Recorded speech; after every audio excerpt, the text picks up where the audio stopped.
ስለዚህ ወገኖቼ አሁን በጣም ልንረዳው የሚገባው ልናስተውል የሚገባው መዘዙ የከፋበት ጊዜና ሰዓት ላይ ስላለን ልክፍቱን የምንቋቋመው ሌሊት እየበረሩ ከህይወታችን ላይ አድረው የሚጫጫኑን የዲያብሎስን ክፉ አገዛዝ ከኑሯችን የምናረቀው ማታም የጸሎት ጊዜ ሲኖረን ነው። ማታ ላይ ትንሽ ከቤተሰብ ጋር በርከክ ብለህ ልጆችህ መጸለይህን ሲያቁ ይሰሙሃል።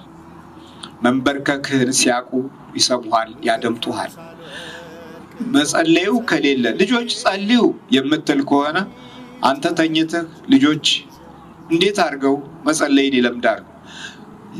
እናትና አባት የልጆች አምላክ ናቸው። አምላክን የሚያውቁት በመጀመሪያ ደረጃ እናንተ ነው። እናንተ በአምላካችሁ ፊት መስገድ መንበርከክ ስትጀምሩ ልጆችም እናንተን የሚያዩት እንደ ፈጣሪ ነው። ምክንያቱም የመንፈስ ቅዱስ ኃይል በምትንበረከኩበትና በምትሰግዱበት ቦታ ላይ ኃይሉን ያወርዳል። በዚህ ጊዜ ስትናገሩ ከጸሎት ጋር ስለምትናገሩ ድምጻችሁ ከልጆች ህይወት ውስጥ ይገባል።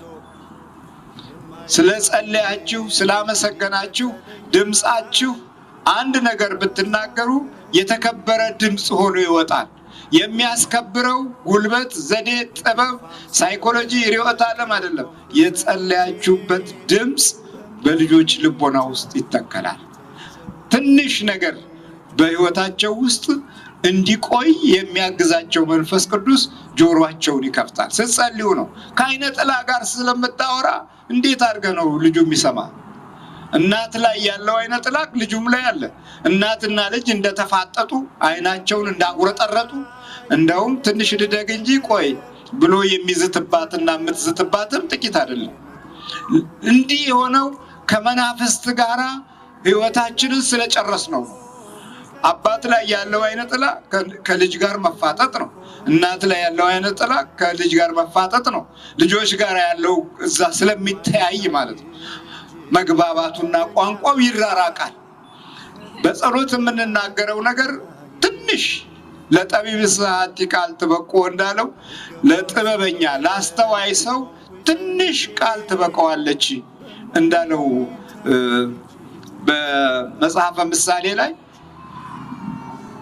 ያልጸለይንበት ድምጽ የተከበረ ቃል ያወጣል። እየሰማችሁ ነው?